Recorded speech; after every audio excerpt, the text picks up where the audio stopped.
Monsieur le maire.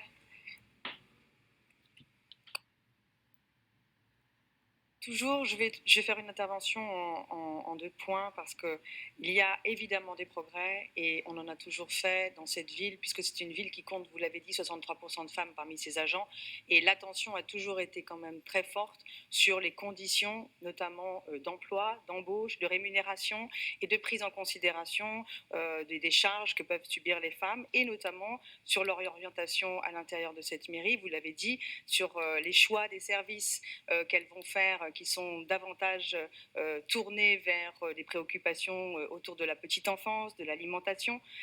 Et il y a voilà, cette attention particulière qui a toujours été portée à la ville de Tours sur ces sujets-là. Et heureusement, vous continuez le travail, et dans le cadre aussi de la loi, puisqu'il y a un certain nombre de mesures qui ont été prises au niveau de l'État et qui s'appliquent désormais dans les diverses collectivités territoriales ou dans les entreprises. Ça s'appelle la loi du travail, elle s'applique partout de la même manière. Vous l'avez souligné, les indicateurs ont évolué dans la fonction publique, vont encore le faire, et notamment sur la prise en compte des problématiques liées à la dysménorrhée, par exemple.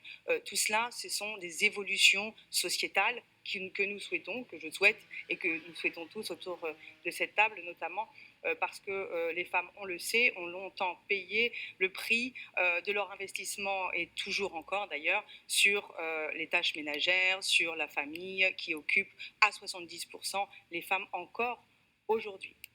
Cette évolution, cette lutte, puisque parfois il s'agit d'une lutte, elle doit être accompagnée de mesures fortes, mais pas seulement de mesures que l'on présente comme parfois un étendard. Je trouve qu'il y a des moments où l'organisation, la construction, la structuration sont aussi importants que des mesures que l'on annonce, que l'on égrène de manière un peu cataloguée.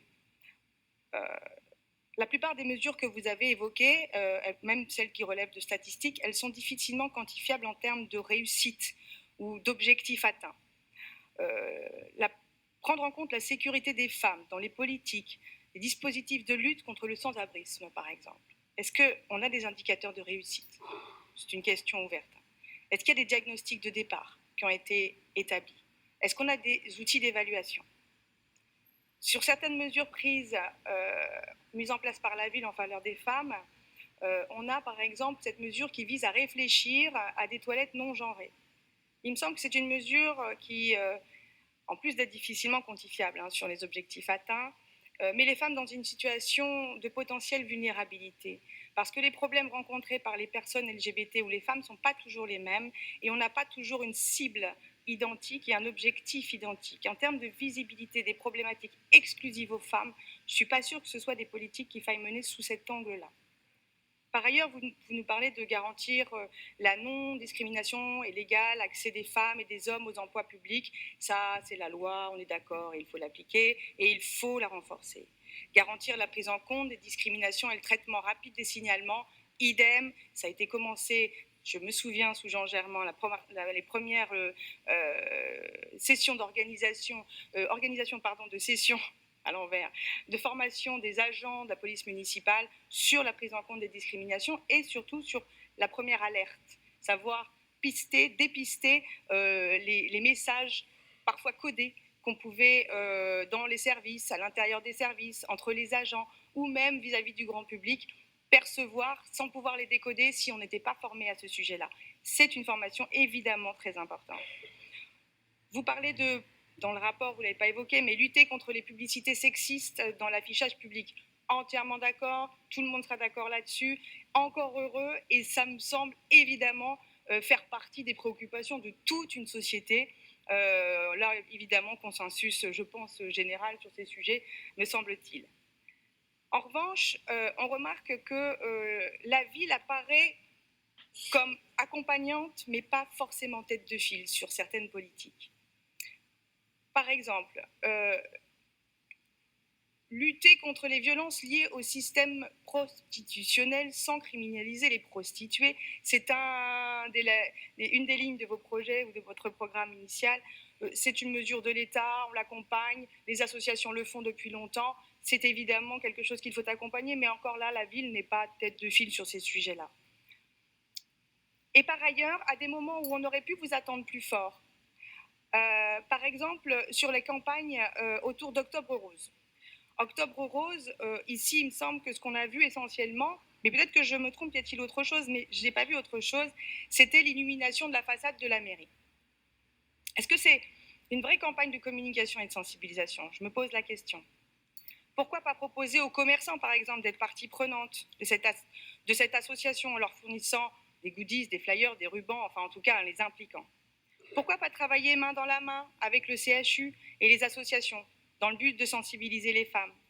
Pourquoi pas établir un plan de communication digitale qui sensibilise par exemple au dépistage et à l'autopalpation? Voilà, c'est des questions que je me pose. Je pense qu'on peut aller plus loin sur ces sujets-là. Là où la ville est peut-être tête de file, prendre la pole position et s'imposer comme le leader sur ces sujets-là.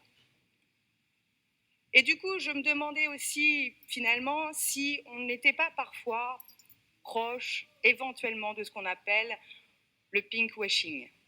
Parce que, quand je compare à d'autres villes voisines, à Nantes, par exemple, en 2015, le Conseil égalité hommes-femmes a été créé. Il est essentiellement formé d'associations, d'institutions publiques, d'entreprises, d'invités ponctuels, d'habitants, de citoyens. L'objectif est de mettre en réseau, de co-construire la politique publique égalité hommes-femmes. Ici, qu'en est-il de l'action tout au long de l'année, du suivi, de l'évaluation des politiques menées sur le terrain? Je trouve qu'il manque d'une coordination, d'un pilote que pourrait être la ville de Tours. Et au-delà de tout ça, on n'a pas parlé d'un pilier important qui est la lutte contre les violences sexistes et sexuelles, vous l'avez évoqué, mais dans cette lutte, c'est avant tout la sécurité qui est la garante de toute autre forme d'évolution sur ce sujet. Elle est la condition sine qua non à toute politique mise en place pour viser l'égalité homme-femme. Or, le cadre de sécurité mis en place pour les femmes ici laisse un peu à désirer. Les bus s'arrêtent vers minuit, le tram s'arrête à peu près pareil. En France, aujourd'hui, 32% des femmes ont déjà subi du harcèlement sexuel au travail. 1 sur 3 a été victime d'agressions sexuelles. Ce sont 94 000 femmes qui ont été victimes de viols en 2023 et en moyenne, le nombre de femmes âgées de 18 à 74 ans qui au cours d'une année sont victimes de violences physiques, sexuelles ou psychologiques s'élève à 321 000. Plus de la moitié des victimes connaissent leur agresseur. Il n'y a pas de hasard dans ces situations. La prévention, l'information, l'accompagnement, l'action croisée des pouvoirs publics et des associations est le seul rempart face à ces chiffres qui font froid dans le dos et surtout ne décroissent pas.